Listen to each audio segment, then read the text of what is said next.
Thank you kindly for joining us. My name is Jerry Miller, the Thursday edition of the show. It's a pleasure to connect with you guys through the I Love CVille Network. It is a glorious and gorgeous day in downtown Charlottesville, Virginia. Today, we have a lot we're going to cover with you, the viewer and listener, as we try to fill a void in Central Virginia and beyond for what is quickly becoming a media desert. And we are doing our best to help give you content that is local to Charlottesville, Albemarle County, the University of Virginia, and Central Virginia, that keeps you more informed, more entertained, enlightened, and educated. Today's program, I think, is no different. We have UVA athletics at the forefront. We have the local economy at the forefront. We have food and beverage and restaurants at the forefront. We'll break a little bit of news for you as it pertains to First Night Virginia.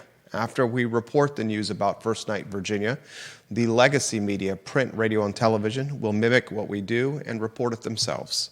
We have a lot we're going to cover on the program, including Indivisible Charlottesville endorsing Sally Duncan for the Albemarle County Board of Supervisors. We're going to talk the Charlottesville, the CACVB, Charlottesville Convention and Visitors Bureau asking for our help as it pertains to tourism and what needs to be done from a marketing standpoint to drive more tourism dollars. We remind you, the viewer and listener, that tomorrow at 10:15 a.m., Emily Kilroy is going to be in the studio, the Albemarle County Economic Development Director, along with friend of the program, Neil Williamson, an all-around great guy who's El Presidente, El Jefe, to the Free Enterprise Forum. I want to highlight, to start the program, the 12-month timeline of events in the Virginia UVA Athletic Department. I knew when putting this timeline together that it was going to be compelling content and commentary. Frankly, it was just events in clear-cut factual form. I never in my wildest imagination did I anticipate more than 500,000 people, according to Facebook, just on the Facebook platform alone, reading what I had to write. In fact, I can look at the data by looking at analytics on Facebook through my professional business account. The post that I did yesterday, just after the Wednesday show, on my personal Facebook page, 175 shares alone. That post, more than 70,000 readers on that one. I can toggle over to the I Love CVille Food Facebook page, where we also posted the 12-month timeline of events for the Virginia Athletic Department. 153 shares of that post, more than 250 people liked or interacted with it, 192 comments, and total viewership, Facebook accounts, more than 137,000. That's just on I Love CVille Food alone.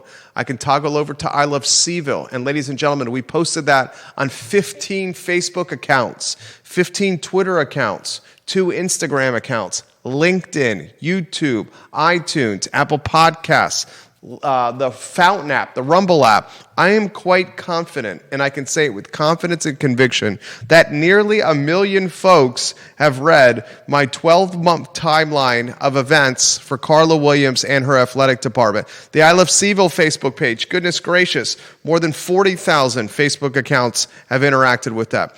So much I want to cover on that 12-month timeline of events, and it seems the natives, ladies and gentlemen, are getting quite restless with an athletic department that for the last 12 months has, frankly speaking, underachieved tremendously. Now, there are some folks that have offered their comments, and I'm open-minded to all commentary, that have indicated this is not AD Carla Williams' fault in totality. They point to Tony Bennett's surprise resignation, and they have said, ladies and gentlemen, that Carla Williams had nothing to do with this shocking, stunning resignation from a Hall of Fame basketball coach in Tony Bennett. I can acknowledge that. I can absolutely acknowledge that. I think some of the accountability does fall on AD Carla Williams' shoulders and at her feet as it pertains to the football program, as it pertains to, ladies and gentlemen, the empty seats at Scott Stadium, as it pertains to, ladies and gentlemen, the questionable timing of this new seat licensing program where they're asking the fan base for tens of thousands of dollars to maintain their season tickets and their seats. I think some of that accountability falls on AD Carla Williams' shoulders and at her feet for the struggles of baseball, specifically Brian O'Connor following the season, saying, and it's his words, he didn't feel like he was truly supported with this program from a scholarships standpoint, from a midweek travel standpoint, from a lights at Davenport standpoint. I mean, he's basically outlining ways or reasons why he was not supported by his athletic department, compounding the matters, making the matters worse, the struggles of a lacrosse program, ladies and gentlemen, that historically has been a national power. So there's a lot to unpack there. If you have yet to read the 12-month timeline of events, I would encourage you to go to ilovecville.com, and I'm going to ask you, the viewer and listener, this question. Have athletics under Jim Ryan's watch been deprioritized to the point of being second fiddle? President John Castine understood the importance of sports and athletics for what it did for alumni, for students, for fans of the University of Virginia. It galvanized people. It gave them something to do. It encouraged them to sing the good old song, to wear a hat with the V Sabres on it, a quarter zip, a pullover, a sweater, a t-shirt with UVA branding. Today, that same commitment or passion to the brand and the V Sabres seems to be significantly diminished. And look no further than average attendance at Scott Stadium. You do a basic Google search, average attendance, Scott Stadium in 2024. And you see the average attendance is 38,284. UVA is 13th out of 17 schools in the Atlantic Coast Conference in average attendance. Scott Stadium seats more than 60,000 people, and the average attendance totals that are posted or registered or logged, sent to the media, are always inflated. The average attendance for Scott Stadium across the 2024 season was a half-capacity stadium. That is a barometer for diminished engagement. That is a lighthouse of dwindling support. And whether you're a sports fan or not, these teams, these activities, these experiences are what help build a culture. And I would say for anyone that's watching the program, and I see viewers and listeners in North Carolina, South Carolina, Georgia, Florida, Tennessee, West Virginia, Wyoming, Chicago, Northern Pennsylvania, and New York, and across Virginia watching me right now. How would you characterize the culture of the University of Virginia right now, the brand identity of the University of Virginia right now, the equity behind the brand of the University of Virginia right now?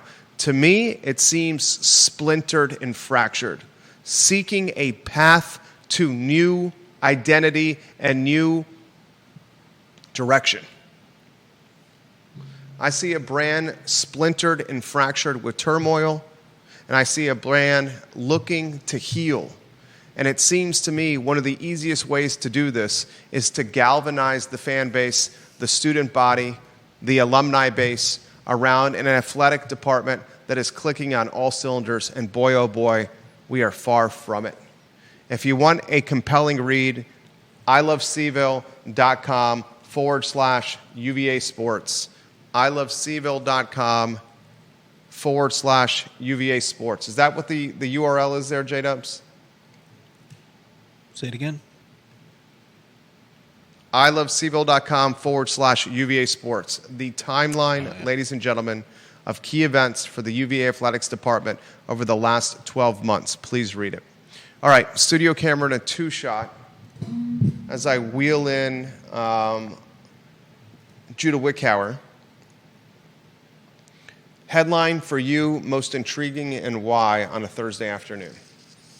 Yeah, like I said, I think I'm excited for Sombreros. It's a good place, and I know the increased visibility with the downtown mall frontage will probably do them good. Sombrero's moves from the back of York Place in downtown Charlottesville, Yeah. where they're facing Water Street, to the front of York Place, taking over the spot for the old Grit Coffee. Grit Coffee moves from its downtown perch to Hunter Craig's building, the old Clock building, where his son's Waterbird Spirits distillery was headquartered. Hunter and his son had a tremendous exit for their brand, Waterbird Spirits, that they launched and founded themselves. The Craigs crushed it with the sale of Waterbird Spirits. Waterbird Spirits sale. Who bought Waterbird Spirits? I should know that off the top of my head.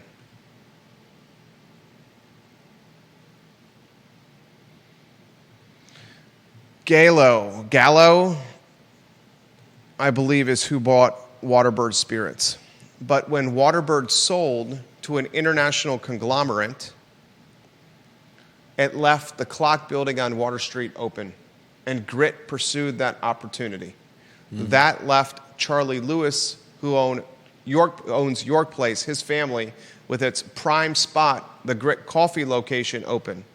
And then they transitioned Sombreros from kind of an interior piece of York Place into the showpiece of York Place on the downtown mall. That's food and beverage breaking news for you. The ERPI gentlemen, Alex and Michael, put that on my radar. What do you make, Judah Wickhauer, of Sombreros going to the downtown mall? Good move, bad move? Thoughts on that? You mean moving their position in York Place? Yes. I think it's I think it's a good move. I think the visibility will do them well. I think it's definitely going to be a step up, if not a few steps up, from the back spot there. I know York Place comes out on Water Street, but I don't feel like it really has a good presence on Water Street, and that those big glass windows that have been so effective for Marco and Luca, and for previous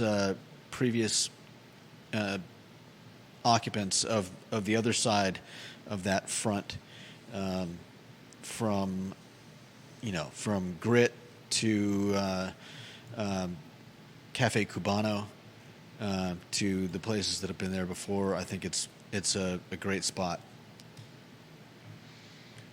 You feel comfortable signing a long-term lease, personally guaranteed long-term lease to operate a food and beverage business on the downtown mall, knowing everything you know about downtown Charlottesville right now?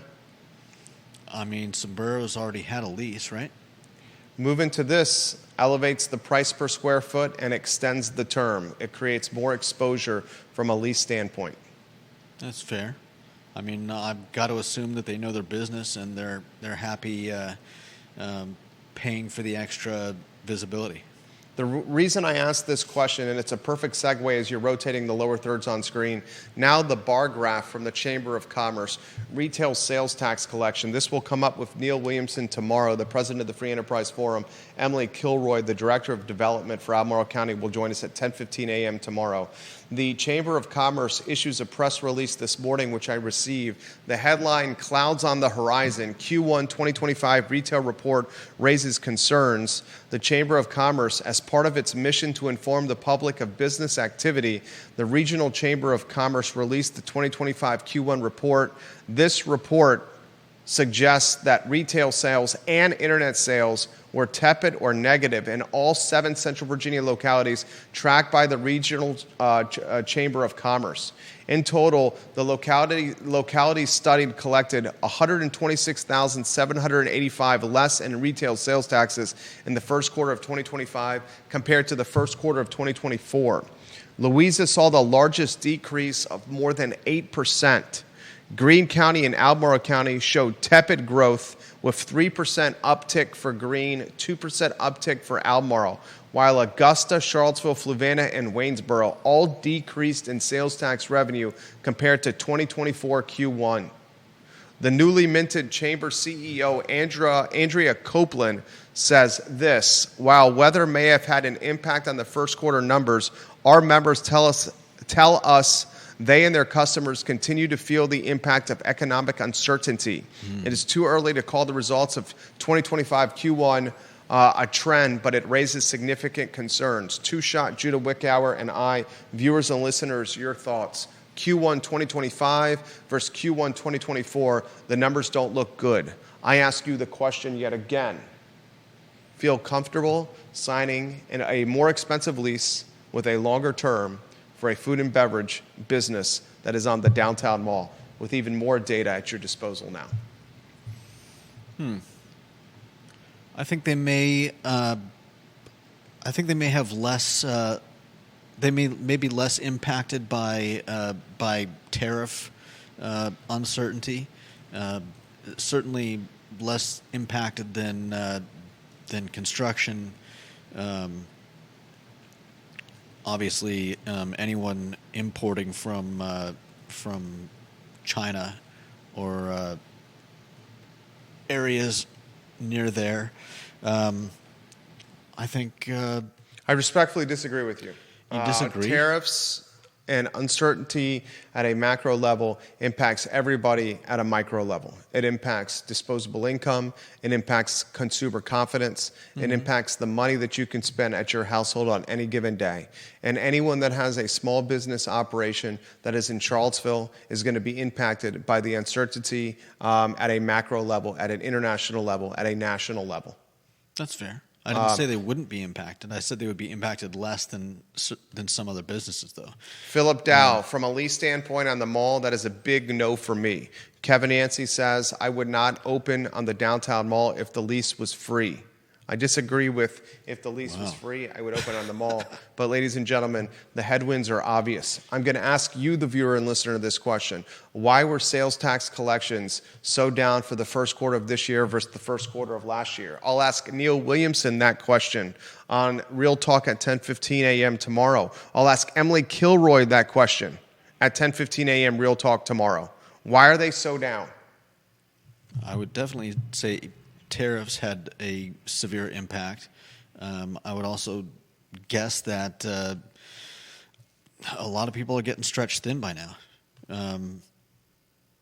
We've been, I think, running on gas fumes since the pandemic in a lot of cases, and a lot of people are feeling the pinch now. And this year, we've definitely started to see a lot of that come to the forefront.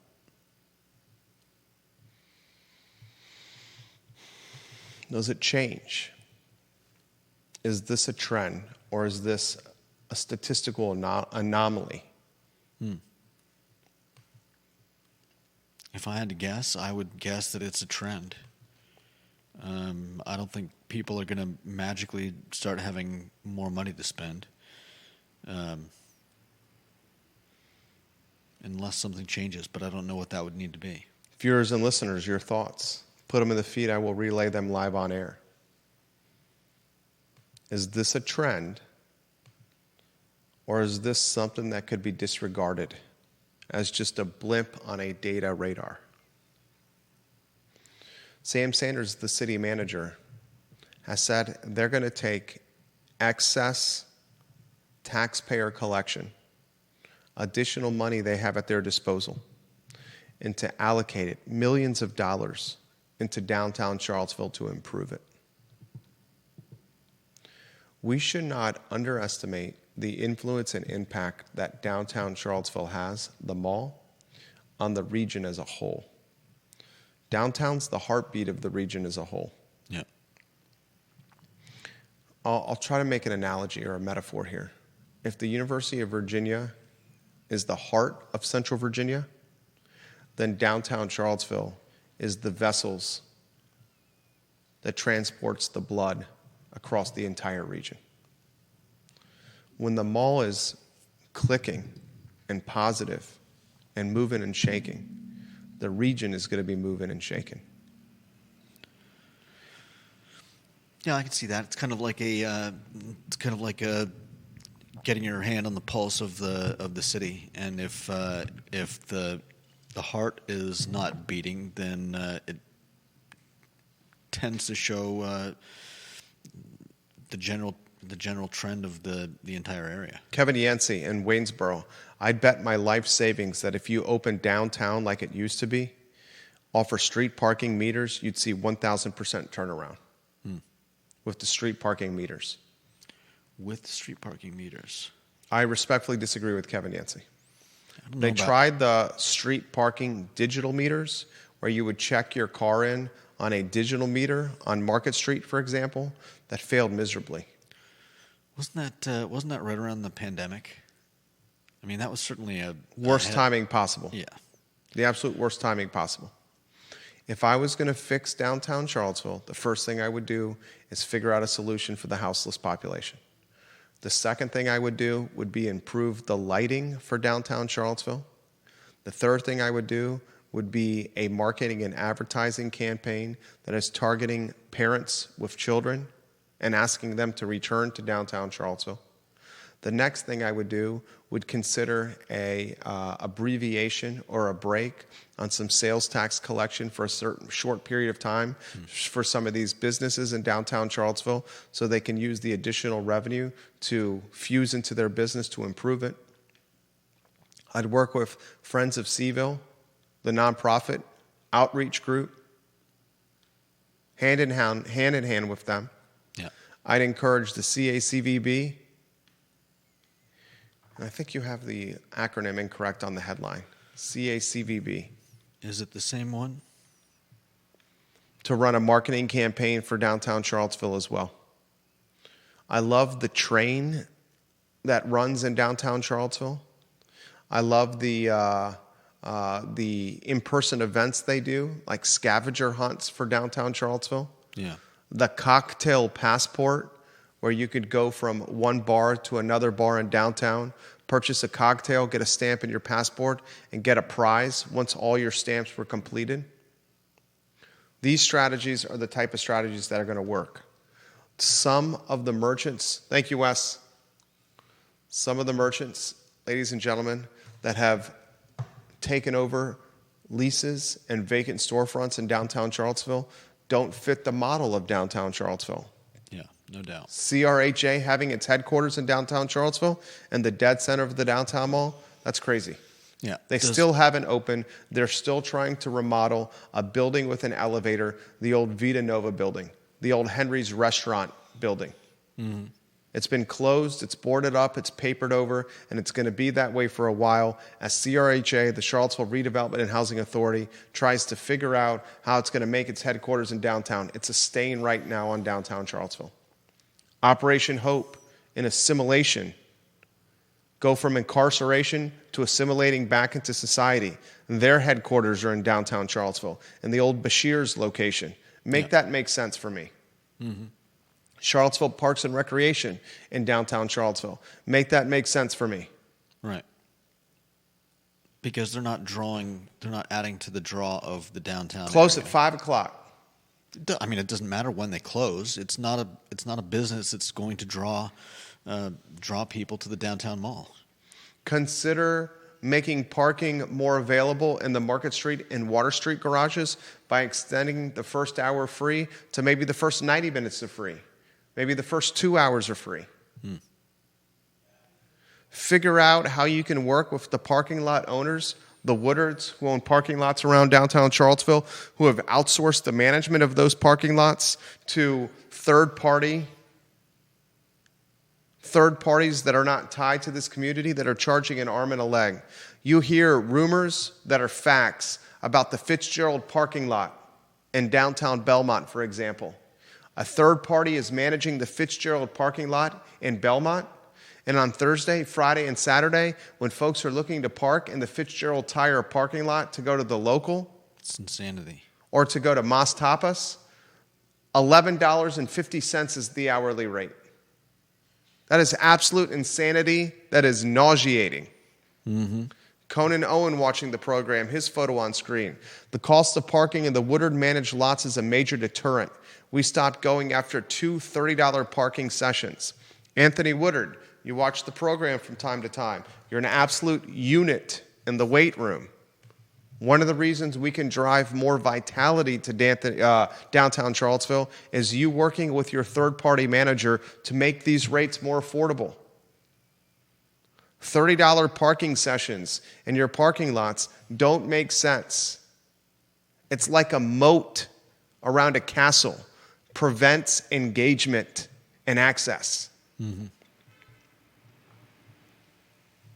Kevin Yancey, homelessness is a problem, but you're not going to get a mom with 3 kids parking 6, 7, 8 blocks to walk to anything downtown. Yeah. Owen Brenner watching the program. We appreciate you watching, Owen, the show. Logan Wells Claylo, hello. Viewers and listeners, let us know your thoughts, and we will relay them live on air. Margie King says, Philip, I understand your comment about leasing space in downtown, but if businesses don't start taking over the vacancies, how is the mall going to survive? Some folks have suggested downtown should eliminate the cross traffic on 2nd and 4th Street. And some people have suggested opening it up altogether. Some folks have rip said up the bricks and make those streets again. Making downtown a car-centric, automobile-centric downtown again. I don't buy that one bit. The charm of Charlottesville is the fact that downtown is not car dominant. This comes on YouTube from ShiftGod13. Is this your first comment, ShiftGod13 on the I Love CVille Network on YouTube in the chat box? I'm a 22-year-old native, and I'd say the city has definitely gone to hill since 2019. I talk all the time from 2019 until now how much the city has struggled to find its soul and its identity. Yeah. I'll say this. There's an analogy that can be made, a comparison that can be made, viewers and listeners, with the city of Charlottesville from 2019 until 2025 and the University of Virginia from 2019 until 2025. You can point to COVID and what UVA was doing before the pandemic and what Charlottesville City was doing before the pandemic and what Charlottesville City is doing right now and what UVA is doing right now. You can literally point to this pandemic period and say, that's when both brands, that's when both institutions started losing their track of their lighthouse or started struggling to see their North Star, started losing their brand identity. Yeah. Neil Williamson, which is a greater impact on Charlottesville? Sales tax? Which has a greater impact on CVille sales tax? Barracks Road or the downtown mall? It's a great question. And I don't think it's an apples to apples comparison. Barracks Road, I would bet you, and Neil knows the answer already, drives more sales tax collection for the city of Charlottesville than downtown Charlottesville. But the downtown Charlottesville sales tax collection has a compound influence or a compound impact on the rest of Charlottesville as a whole. Yeah. $1 spent in downtown Charlottesville will also yield other dollars spent in Charlottesville across the city. $1 spent at Federal Realty publicly traded company Barracks Road Shopping Center will not yield the same compound influence impact of $1 spent in downtown CVille. It's the je ne sais quoi, the charm, the nostalgia of downtown that Federal Realty's Barracks Road Shopping Center does not have. Yancey says, pull up the bricks. I ain't buying that, Kevin Yancey. Georgia Gilmer watching the program. A major problem with the downtown mall is parking. Not everyone is in walking distance or wants to Uber. And with the growth in the area, more people, we need more parking downtown. I think some of the millions of dollars that Sam Sanders is willing to allocate to downtown Charlottesville should potentially go on, say, Thursday, Friday, and Saturdays to extending that first hour free in the Water Street and Market Street garages to the second hour free That's a campaign that you can build a strategy around, City Manager Sanders. CVille City Councilors, you watch the program. City Manager Sanders, you listen to the program. I've been told by multiple people in your department. Consider taking the free hour offered on the Market Street Garage and the Water Street Garage, extending it to 2 hours free to combat the do I call it greed of these other lots around downtown Charlottesville that are strong-arming people into obscene rates to park per hour? How do I characterize that maneuver? Yeah, I mean... do I just call that capitalism? Do I call that greed? runaway capitalism? I mean... Do I call that... You also own real estate in downtown Charlottesville. For you to gatekeep engagement in downtown Charlottesville by charging obscene rates to park in your lots that are better positioned than the Market Street and Water Street Garage is only negatively impacting the tenants that pay you rent. It's cutting your nose to spite your face. It's cutting someone else's nose to spite your face. I'll say that again. To the private parking lot owners around downtown Charlottesville that have outsourced management of your lots to third-party purveyors that are charging $10, $15, $20 an hour to park in these lots that are better positioned than the Market Street parking garage and the Water Street parking garage. What you are doing is diminishing engagement downtown, which is impacting negatively the tenants that pay you rent and rent from you. Randy O'Neill watching the program. How about an urban disc golf course? The mall could have a weekly tournament, all ages to make mall recreational. Love ideas like this, Randy O'Neill. Love ideas like this. John Blair has often said, put a zip line up and down the downtown mall for kids to ride on. I'd try it. He says this, John Blair. I'm curious about your thoughts on this. The group that provided the headline concerts to the Ting Pavilion opened up a similar facility on Browns Island and RVA. Take a look at their lineup online. Could the removal of some big acts at Ting and migrating to RVA be a factor in some issues related to sales tax collection? I'd give it some time, but let's see the ultimate 2025 numbers.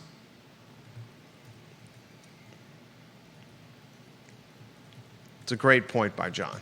And see, what John does is he already knows these answers. And he's just kind of like, how do you do it? Where you pepper the conversation. Yeah. Finessing. He's finessing the conversation. He's absolutely finessing the conversation.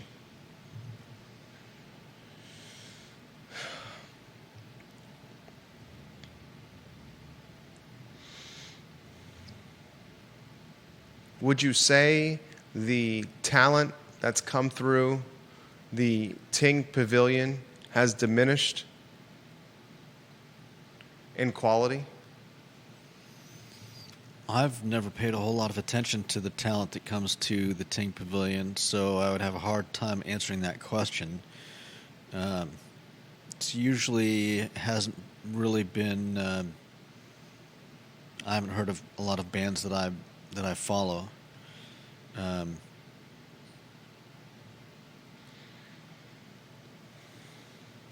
And now that parking has changed since they've redone the bridge, I'm also not. I used to walk by those pavilion posters every day. There's a 4-acre green space just a couple of minutes away from Browns Island in Richmond.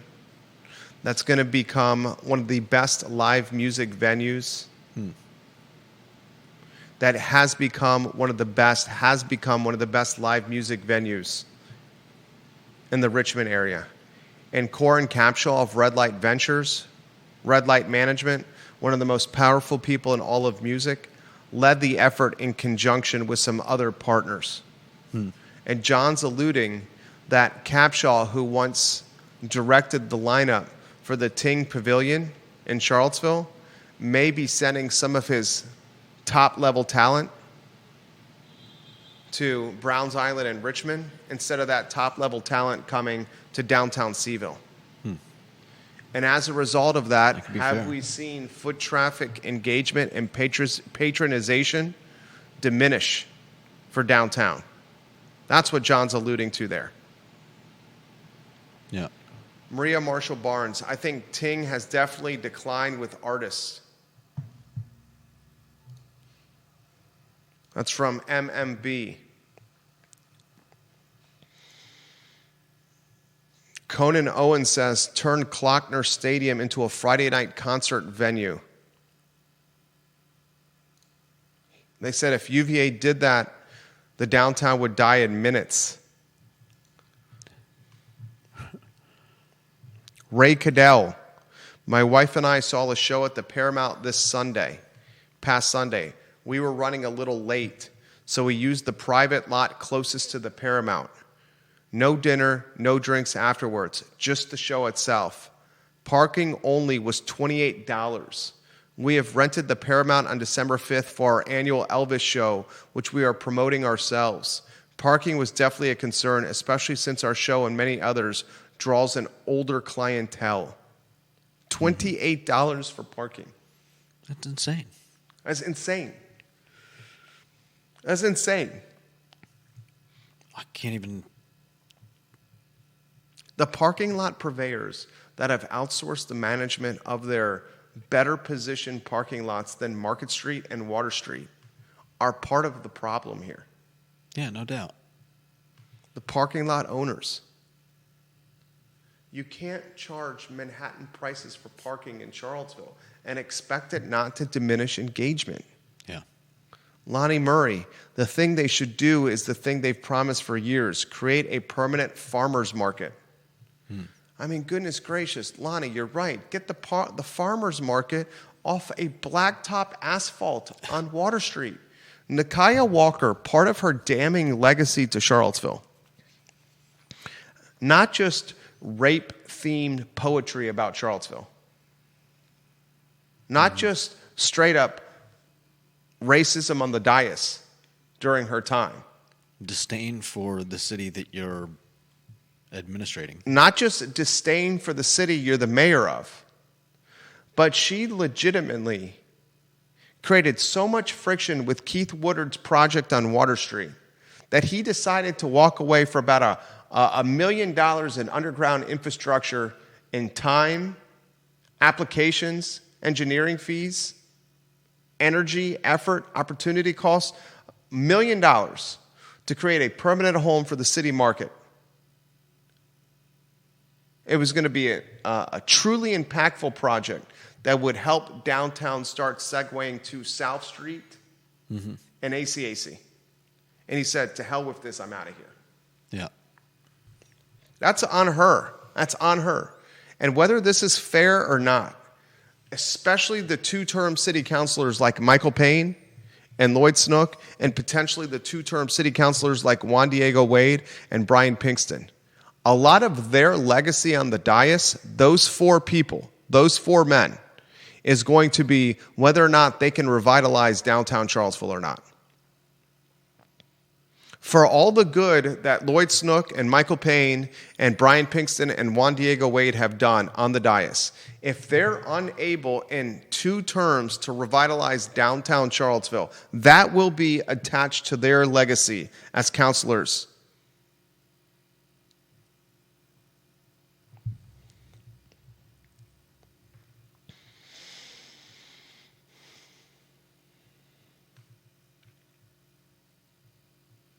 Anything you want to add to that, Judah? Yeah, there's just something about this city. There's something disconnected about all the pieces of it. It just, I feel like there needs to be some,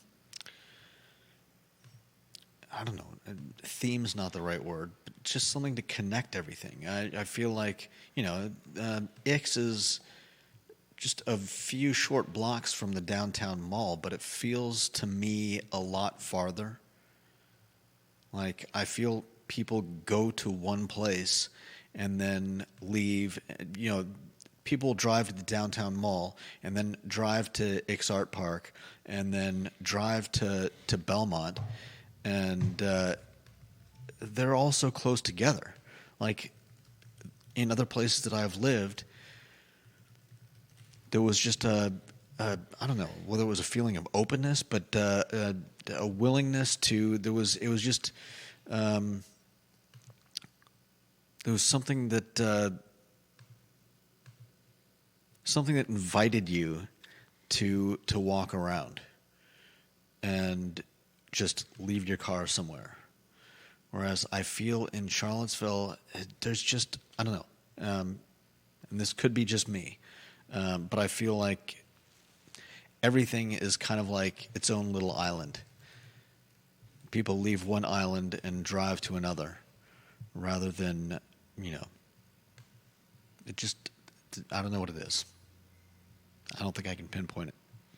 Viewers and listeners, let us know your thoughts. Put them in the feed. We'll relay them live on air.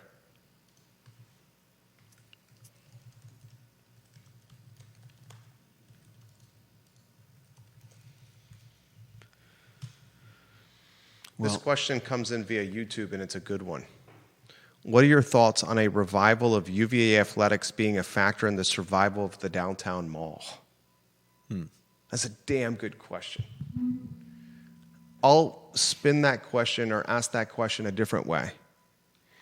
The Virginia football team, over the last 3 years under Tony Elliott, has had the worst record of any program in power conference football. UVA, last 3 years, football, the worst record of any power conference program over that period of time, only 11 wins. How much of an impact does football struggling, a half-empty stadium for 6 or 7 home games a year, have on the impact on the downtown's vitality and that sales tax collection? I mean, we don't specifically have a sports bar, but if there were more people wanting to head out and catch a UVA game somewhere, that would certainly help bring in some more of that lovely sales tax. Keep going. I mean, there's also, I don't know how much do people celebrate. I mean, we certainly don't have what some cities have in terms of getting wrecked, both the people and the city after a big win or loss. But I could certainly see more going on after games. People heading to more games, people heading out to celebrate somewhere, whether it's dinner or drinks or whatever else after games. All of that just increases engagement, and engagement usually means people dropping a few, as Jerry likes to call them, ducats at the local restaurants, local watering holes. Let us know your thoughts, viewers and listeners. We have some other topics we need to get to at the 120 marker of the I Love CVille show. One of those topics is the Indivisible Charlottesville endorsement of Sally Duncan for the Albemarle County Board of Supervisors. I have said on this program, and I'll say it again, if Sally Duncan is elected to the Albemarle County Board of Supervisors as the representative of the Jack Jewett District, then Albemarle County is heading in the direction of what Charlottesville is right now from a politics standpoint and an identity standpoint. When Indivisible Charlottesville, which is as much a policy and lobbying group as it is an activist group, backs a candidate like Sally Duncan, it shows you, ladies and gentlemen, what is coming down the pipe if she's elected. Indivisible Charlottesville is the same group that's put Michael Payne on the dais for 2 consecutive terms. Their politics are as much socialism as they are activism, and they're absolutely far from center. A bellwether of Albemarle County and its future is the Jack Jewett race, Sally Duncan and Dave Shreve. And do I think candidate Dave Shreve is perfect? No, he's far from perfect. But his politics and platform are way more center-aisled and moderate than Sally Duncan's, which are unquestionably out there. Yeah. Deep Throat dubbed Sally Duncan the white version of Nakia Walker. Wow. Deep Throat, number one in the family, dubbed Sally Duncan the white version of Nakia Walker. We will learn a lot of the temperature of Albemarle County with that Jack Jewett race in a primary that will be decided in a couple of weeks, ladies and gentlemen. Speaking of which, I believe the turnout for early voters has been has been more of a trickle so far, which is Meager? Meager. It's not entirely unsurprising considering it's a primary and not a general election, but I don't know what that's going to say about the end tally. Carol Thorpe, Queen of Jack Jewett. Wave number one of max exodus boycotting Charlottesville happened between the time of Occupy Charlottesville and the height of the Lee statue controversy. A second wave occurred under the mayorship of Nakia Walker. Foot traffic plummeted at stores, restaurants, and concerts. Bigger name acts stopped coming. The Paramount is the last gasp of any musical act with a name coming to perform here. Gone for long were July 4th fireworks, the Dogwood Festival and Parade, and First Night Virginia. Live arts used to be thriving, and now we barely hear about it. In my opinion, I have no earthly idea when or if it will ever recover to where it was when I moved here in 1995. We have some breaking news for First Night Virginia. Put the lower third on screen. Judah Wickhauer's been all over this story from day one. Breaking news on First Night Virginia. We are now 6 months away from First Night Virginia. Judah Wickhauer, once you break this news on the I Love CVille show, television, radio, and print will follow what we report. What is that breaking news?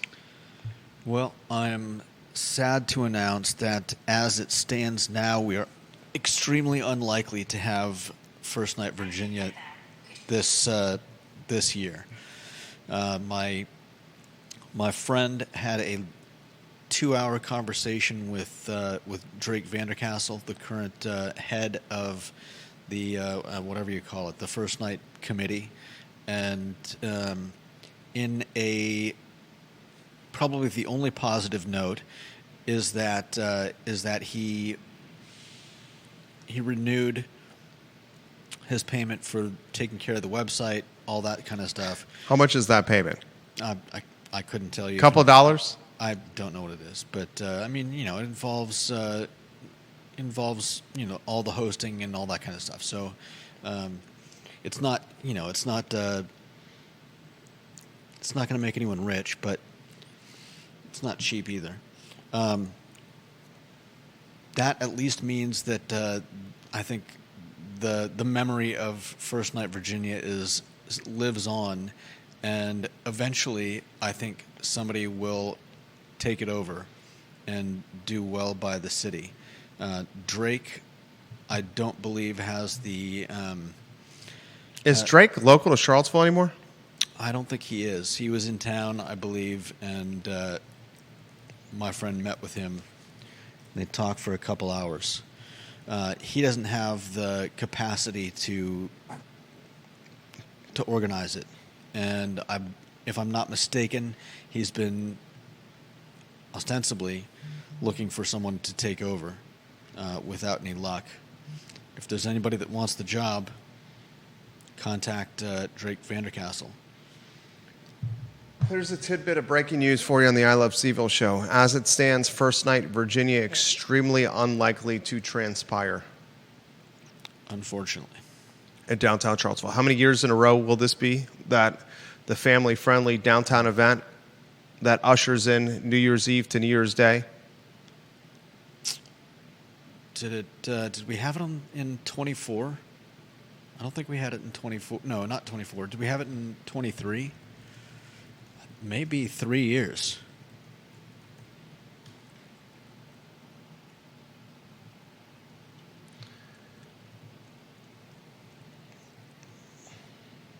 It's rough. Yeah. Especially for the downtown. Talking about bringing interest, bringing people to the downtown mall. I'm sure that all the businesses still making it on the downtown mall have been have missed the that revenue boost. I mean, you talk about why sales tax collection is down. How about this, Judah? 7 home football games for UVA. Yeah. 7 home football games, the stadium's half empty. When people go to those home football games, they stay for multiple days. The hotels have requirements for multiple night stays. It's not just one night stay. Yeah. When the football game is over, they come downtown to party. Right. Okay? Want to know why sales tax collection is down in Charlottesville? How about this? The Dogwood Parade is no more. First Night Virginia is no more. 4th of July fireworks extravaganza, a shadow of its former self. Yeah. I don't even remember the last time we had a good. Want to know why the sales tax collection is down?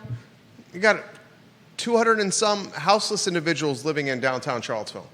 And the storefronts are the parks or the side streets. You got businesses that have no business setting up in downtown Charlottesville, like the Charlottesville Redevelopment and Housing Authority and Operation Hope, claiming critical storefront space on long-term lease. And not bringing, that's another spot that's not bringing people. Not bringing foot traffic or engagement. You got another reason sales tax collection is down? Go eat at a restaurant. 12.5%, nearly 13% of your bill is taxes. All of the above. Next headline. What do we got? Have we covered them all? Let's see. Yeah, for the most part, CACVB needs insight into CVille tourist draw. CACVB. I think we've given a bit of that. Oh my today God! on the show. Just giving you a master class on what the CACVB should do to drive tourism to Charlottesville. And frankly, I'm a little bit. What's the word? It worries me that the CACVB is asking for help from laymen, average Joes and Josies. Yeah.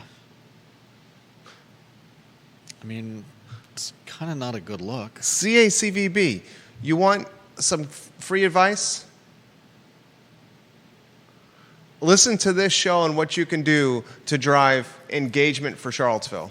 And consult with experts who are masters in their craft with advertising and branding. We've been doing this for 2 decades. Others in this market have been doing it for longer. Don't crowdsource the Joes and Josies for consultation or advice. Last headline, was that it? I think that's pretty much it. Emily Kilroy on the show tomorrow. Neil Williamson on the show tomorrow. She's the Economic Development Director for Elmore County. He's the President of the Free Enterprise Forum. Judah Wickower, critical component of this show. My name is Jerry Miller. Thank you kindly for joining us on the I Love CVille show. So long.